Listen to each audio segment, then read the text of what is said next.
नमस्कार, मैं हूं विजेंद्र सिंह और आप देख रहे हैं B2 फिजिक्स, जहां पे आपको फिजिक्स से रिलेटेड बेहतरीन वीडियो प्रोवाइड किए जाते हैं।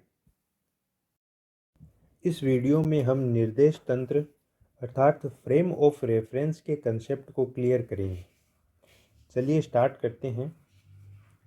देखिए, स्थिति के आधार पर किसी कण की दो पोजीशंस होती हैं या दो अवस्थाएं होती हैं जिनसे आप वाकिफ़ हैं, फिर भी मैं आपको एक बार रूबरू करवा देता हूं। पहली है विरामावस्था और दूसरी है गत्यावस्था। विरामावस्था क्या होती है? पार्टिकल की स्थिति में समय के सापेक्ष परिवर्तन नहीं हो। अगर किसी पार्टिकल की पोजीशन समय के सापेक्ष एक स्थिर अवस्था में बनी रहती है तो वो है अपनी विरामावस्था। परंतु यदि पार्टिकल की स्थिति समय के सापेक्ष परिवर्तित हो, अर्थात भिन्न भिन्न समय पर अगर हमें पार्टिकल की भिन्न भिन्न पोजीशंस प्राप्त हों, तो वो कहलाएगी गत्यावस्था। किस प्रकार से? देखिए, ये है एक पार्टिकल और ये है एक प्रेक्षक। T1 समय पर इन दोनों की पोजीशन है वो ये है, और हम देखते हैं कि T2 समय पश्चात या T2 समय पर भी इनकी पोजीशन है वो सेम बनी रहती है। अर्थात इस पार्टिकल की पोजीशन में कोई चेंज नहीं हो रहा है। जब इसकी पोजीशन में अर्थात स्थिति में कोई परिवर्तन नहीं हो रहा है तो ये पार्टिकल किस अवस्था में है? विरामावस्था में है। लेकिन यहाँ पे हमने गत्यावस्था में क्या देखा कि ये एक ऑब्जर्वर है या प्रेक्षक है। ये T1 समय पर देखता है कि ये पार्टिकल है वो इस पोजीशन पर है, लेकिन T2 समय पर यह देखता है कि पार्टिकल की पोजीशन है वो ये हो गई है। इसका मतलब पार्टिकल ने अपनी पोजीशन है वो चेंज कर ली समय के सापेक्ष, इस ऑब्जर्वर के सापेक्ष। तो यहाँ पे जो भिन्न भिन्न समय पर पार्टिकल की भिन्न भिन्न पोजीशन प्राप्त हुई, इसका मतलब ये वाला पार्टिकल है वो गत्यावस्था में है। तो यहाँ से देखिए, जो एक कंसेप्ट निकल के आता है या जो एक बात निकल के आती है वो ये है कि चाहे विरामावस्था हो चाहे गत्यावस्था हो, दोनों की दोनों को किस प्रकार की राशि हैं? सापेक्ष राशि है। और सापेक्ष राशि हैं, इसका मतलब इनकी वैल्यू या इनका जो डिनोटेशन वो हम किसी अदर पार्टिकल या किसी सिस्टम या निकाय के सापेक्ष ही निकाल सकते हैं। इसका मतलब पार्टिकल की पोजीशन हमें निकालने के लिए अदर सिस्टम या पार्टिकल या निकाय की आवश्यकता होती है, और उसी निकाय को हम कहते हैं निर्देश तंत्र। तो निर्देश तंत्र का उपयोग क्या है? किसी पार्टिकल की पोजीशन को डिनोट करना। तो चलिए इसकी डेफिनेशन को समझते हैं। ये रही अपनी डेफिनेशन।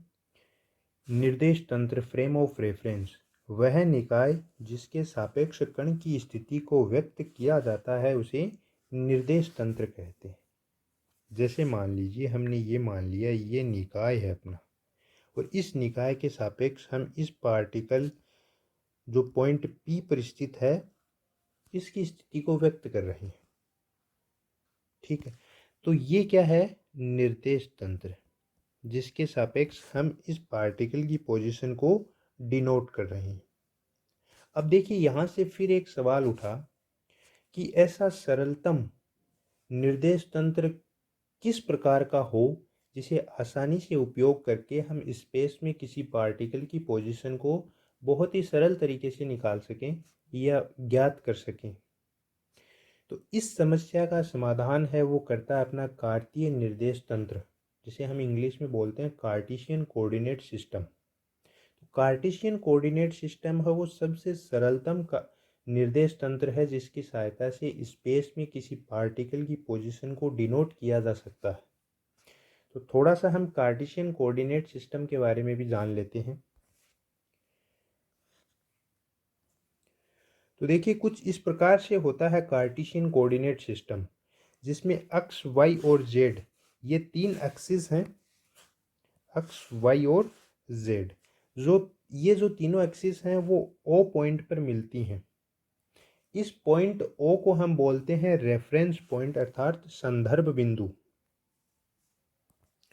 अर्थात स्पेस में किसी पार्टिकल की पोजीशन को हम इस रेफरेंस पॉइंट के सापेक्ष ही व्यक्त करते हैं। ठीक।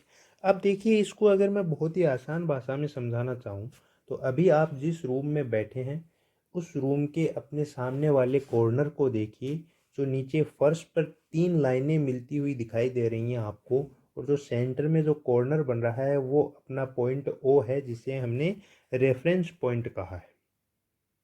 और जो नीचे की दोनों लाइनें हैं जो फर्श से सटी हुई हैं, दीवार और फर्श से, वो हैं अपनी एक्स एक्सिस और वाई एक्सिस, और एक जो इनके ऊर्ध्वाधर जा रही है छत की तरफ वो है जेड एक्सिस।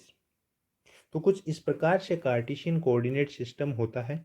अब अगर रूम में अपने किसी, इस रूम को आप स्पेस मानिए और इसके अंदर अगर कोई पार्टिकल रखा हो तो उसकी पोजीशन है वो हम इस प्रकार के कोऑर्डिनेट सिस्टम से निकाल सकते हैं।